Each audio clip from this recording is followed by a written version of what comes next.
Bienvenue au cœur du crime, un podcast issu des archives d'Europe 1. Savez-vous que plus d'un tiers des crimes et délits commis en France sont traités par la gendarmerie nationale? Je m'appelle Yann Kermadec. Je suis commandant de gendarmerie. Je dirige une section de recherche dont la mission essentielle est une mission de police judiciaire.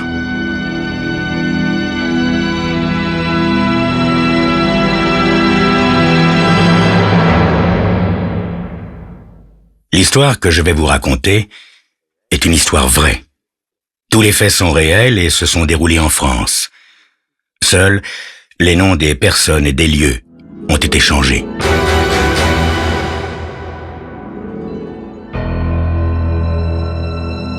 Eh bien, moi, Steve Drake, je vais commettre le crime parfait, le plus parfait qu'on ait jamais vu. C'est pourquoi j'ai décidé de tout raconter dans cette lettre qu'on ne pourra ouvrir qu'après ma mort, bien entendu. Mais commençons par le commencement. Il y a environ un mois que j'habite ici. Un appartement très banal dans un vieil immeuble vaguement retapé. Si je l'ai choisi, c'est d'abord parce que les pièces sont très claires. Oui, il faut vous dire que je suis dessinateur. Je suis employé par un journal, mais je travaille chez moi la plupart du temps. Deuxièmement, cet appartement présente un avantage inappréciable. Un grand débarras où je peux ranger tout mon fourbi. N'avez pas remarqué? C'est incroyable ce qu'on peut accumuler de choses soi-disant indispensables qu'on ne sait jamais où mettre. Bref, autant vous le dire tout de suite, ce débarras a été un tournant dans ma vie. Mais vous pensez sans doute que je suis fou, hein? Comment un débarras pourrait-il bouleverser une vie? Patience, je vais tout vous expliquer. Donc, il y a un mois, j'emménage. Tout est à peu près installé, les meubles sont à leur place, mes vêtements dans le placard. Il ne me reste plus que mon matériel et mes valises à ranger. Je commence à les enfourner dans ce fameux débarras quand tout à coup, j'entends chanter. Oui. La voix est si chaude et si douce qu'elle me fait frissonner. On dirait qu'elle est là, tout près, qu'elle ne chante que pour moi. Je suis comme envoûté. Et puis j'éclate de rire. Mon vieux Steve, les fantômes chantants, ça n'existe pas. Ça vient sûrement de l'étage du dessus. Je termine mes rangements, je referme la porte. La voix s'est tue. Mais, Dieu sait pourquoi, elle me poursuit encore. Le lendemain, j'ai oublié l'incident. J'entre dans le débarras pour chercher du papier à dessin et... Bon sang. Mais j'entends tout ce qui se passe là-haut, aussi clairement que si j'y étais. Un homme et une femme se disputent. L'homme a une voix désagréable, haut perché, il parle sur un ton hargneux. La femme a une voix douce et musicale qui me fait de nouveau frissonner. « Élise !» crie le bonhomme. « Ce petit déjeuner, ça vient ?» « Écoute, Sam, pour une fois, serre-toi tout seul. Je vais être en retard. »« Évidemment !» poursuit l'autre. « Sous prétexte que madame travaille, moi je peux crever. »« Tu es injuste, Sam. Tu sais très bien que je ne peux pas me permettre d'arriver en retard au magasin. Toi, tu peux écrire tes poèmes à n'importe quelle heure. »« Mes poèmes !» réplique l'homme d'un ton sarcastique. « Je sais bien ce que tu en penses de mes poèmes. Un artiste, pour toi, c'est un fainéant, n'est-ce pas? »« Mais non, Sam. »« Oh, mais si! Tu voudrais que je trime du matin au soir, de préférence dans une banque. Les chiffres, c'est la seule poésie que tu connaisses, surtout quand ils s'alignent sur une feuille de paye. »« Mais Sam, voyons, il faut bien vivre, payer le loyer. »« Alors, pourquoi m'as-tu épousé si je ne suis bon à rien? »« Mais je t'aime, Sam, » reprend la femme avec désespoir. « Je ne te reproche rien. Je suis sûr que tu seras un grand poète. Seulement, tu pourrais m'aider un peu, quelquefois. »« C'est ça. Non seulement je ne suis bon à rien, mais je suis un tyran, je te martyrise. » Quel odieux personnage! Je dois me retenir pour ne pas aller le gifler. Comment? Il vit à ses crochets et il trouve encore qu'elle ne s'occupe pas suffisamment de lui. Je laisse la porte du débarras ouverte et je transporte ma table à dessin à côté. J'y vois moins clair que près de la fenêtre, mais de cette façon, je peux tout entendre sans m'arrêter de travailler. Comment? Pardon? Ah oui, vous trouvez que c'est indiscret de ma part? Non mais comprenez-moi. Je suis très seul. Je n'ai ni femme ni ami. Les gens prétendent que je suis bizarre. Je suis pas bizarre. Je suis timide, un point c'est tout. Et voilà que grâce à un curieux phénomène acoustique, je peux enfin entrer dans l'intimité de quelqu'un. D'un couple qui se déchire. Comme on dit, le malheur des uns fait le bonheur des autres. Au bout de quelques jours, je n'y tiens plus. Il ne me suffit plus d'écouter, je veux voir cette femme à la voix si douce. Et en même temps, j'ai un peu peur. Oui, elle est peut-être très laide, ce qui expliquerait qu'elle a épousé ce goujat, trop contente de se trouver un mari. Un beau matin, je me décide. Dès qu'elle s'apprête à sortir, je descends précipitamment l'escalier et je remonte à sa rencontre. La voilà. Mon Dieu, qu'elle est belle.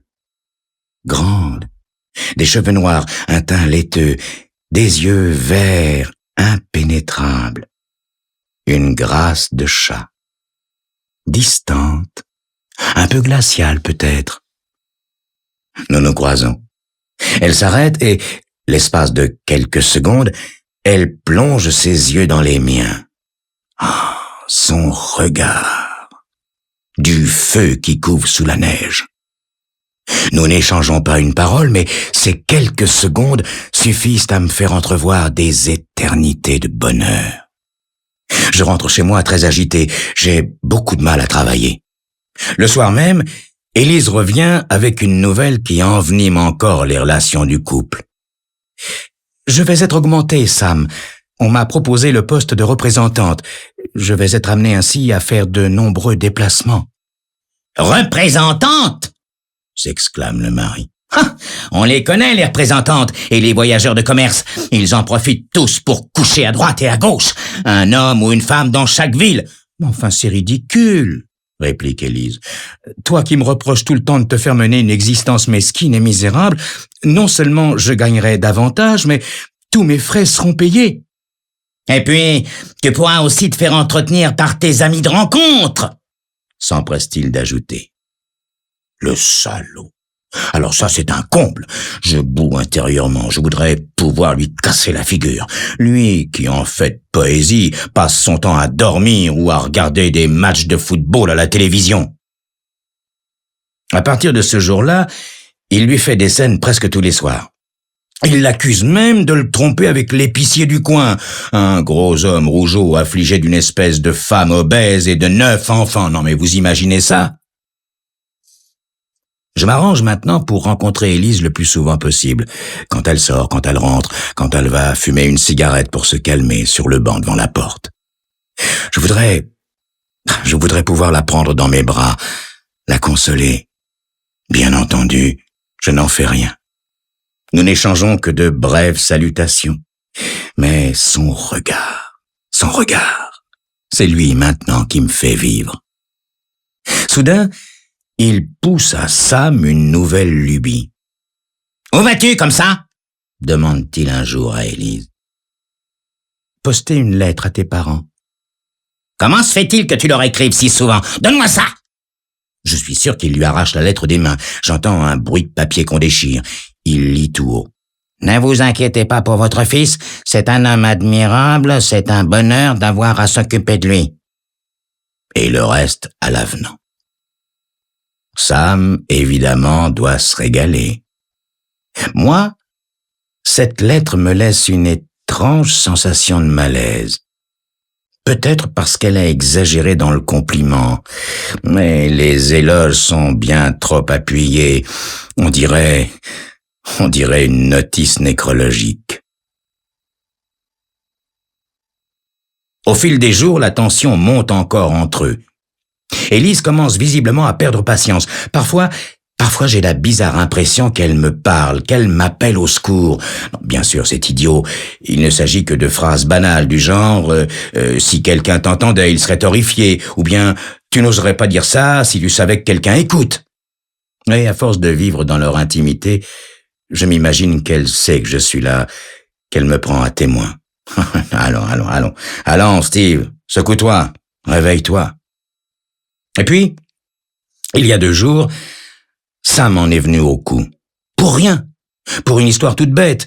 Mais j'ai compris depuis longtemps qu'il est mécontent de lui-même, alors forcément, il se venge sur Élise. « C'est à cette heure-ci que tu rentres !» crie-t-il. « Je meurs de faim ! Mais bien sûr, ça, tu t'en fiches !»« Tout est prêt, tu n'avais qu'à le faire réchauffer !» réplique Élise en criant elle aussi. « C'est ça, voilà, j'ai une femme, mais je peux tout faire moi-même !» lance-t-il rageusement. « Je comprends que ce soit difficile, surtout pour quelqu'un qui est incapable de faire bouillir de l'eau sans brûler la casserole !» riposte Élise d'un ton sarcastique. Et vlan, j'entends un bruit de gifle, puis comme un bruit de meubles renversés, à moins qu'Élise ne soit tombée. Après quelques secondes de silence, elle dit doucement « Si j'étais un homme, crois-moi, je te tuerais. Oui, je te tuerais. » Je n'entends pas la suite. Je suis comme ébloui. Mais elle a raison. Comment n'y ai-je pas pensé plus tôt? Mais oui, c'est la solution, la seule solution. Elle sera libre et je pourrai la rendre heureuse. Voilà. C'est à cet instant-là que je prends la décision de commettre le crime absolument parfait. Comment soupçonner de meurtre quelqu'un qui n'a aucun mobile, qui n'a jamais été en contact ni avec la victime, ni avec sa femme, ni avec aucune de leurs relations? Steve Drake annonce qu'il va commettre le crime parfait, le plus parfait qu'on ait jamais vu. Y parviendra-t-il? Vous le découvrirez dans quelques instants.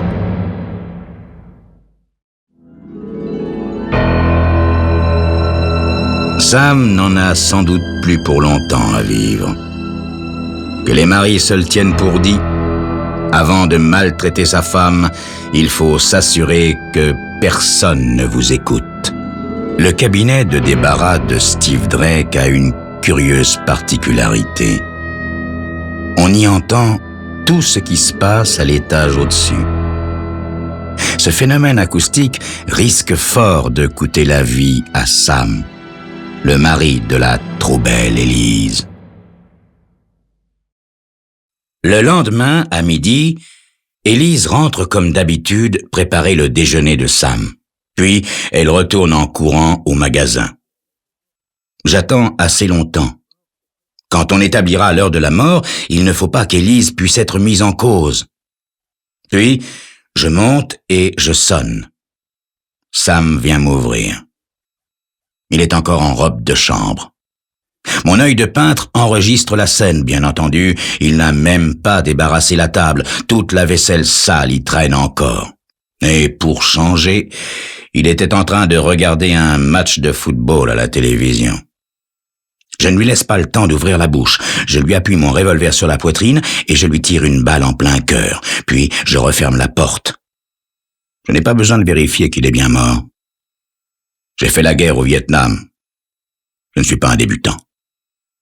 Je rentre tranquillement chez moi et je me rassieds à ma table de travail. J'écoute. Rien. Des coups de revolver, on en entend sans arrêt à la télévision. Un de plus, un de moins. Personne n'y fait attention.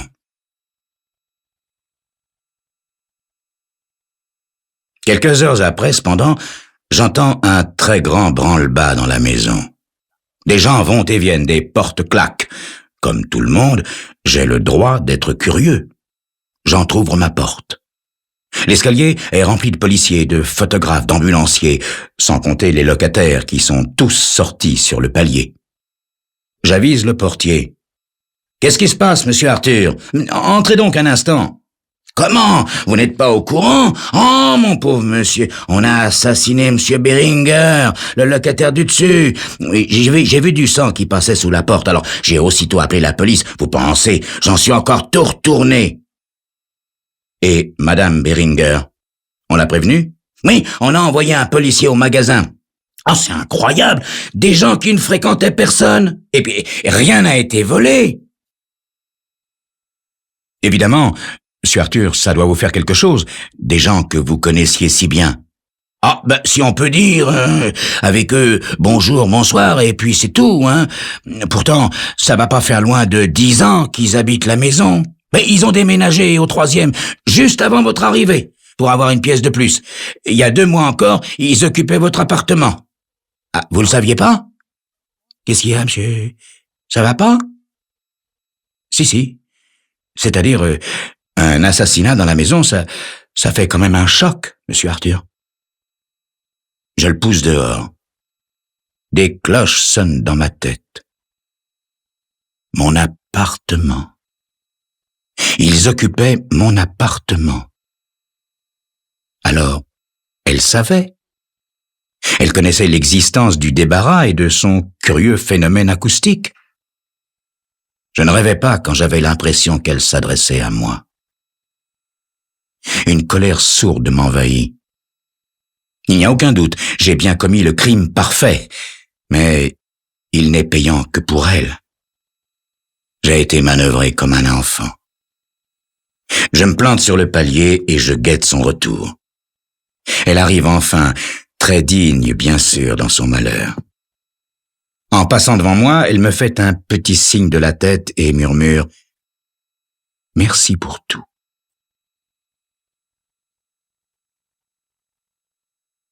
Malheureusement, je suis contraint d'ajouter un post-scriptum à ma lettre. L'histoire n'est pas finie, contrairement à ce que je croyais. Après avoir interrogé tout le monde, la police a apparemment renoncé à trouver le meurtrier.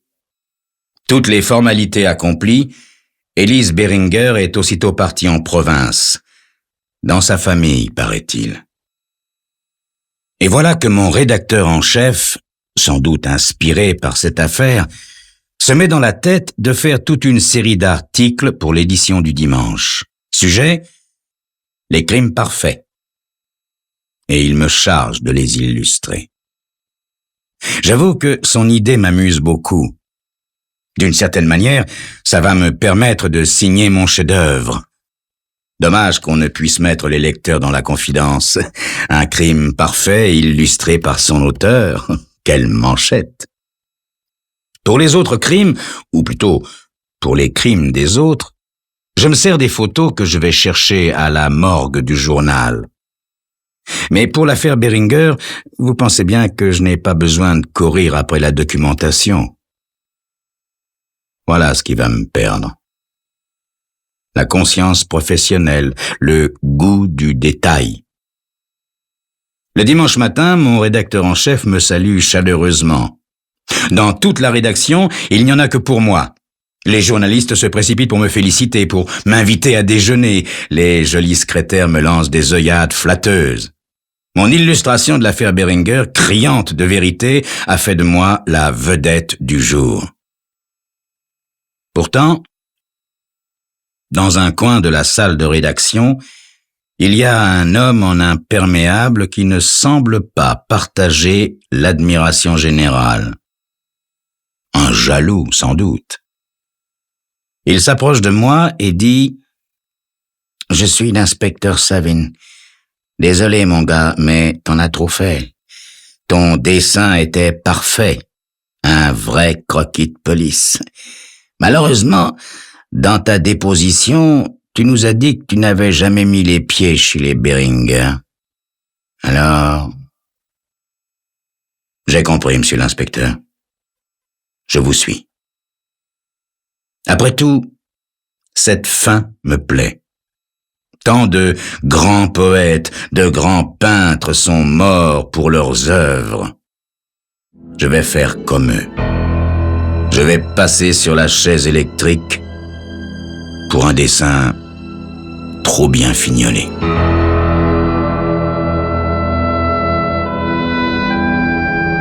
Vous venez d'écouter Au cœur du crime, un podcast issu des archives d'Europe 1. Réalisation, Julien Tarot. Production, Romy Azoulay. Patrimoine sonore, Sylvain Denis, Laetitia Casanova et Antoine Reclus. Promotion Marie Corpet. Au cœur du crime est disponible sur le site et l'appli Europe 1. Écoutez aussi l'épisode suivant en vous abonnant gratuitement sur votre plateforme d'écoute.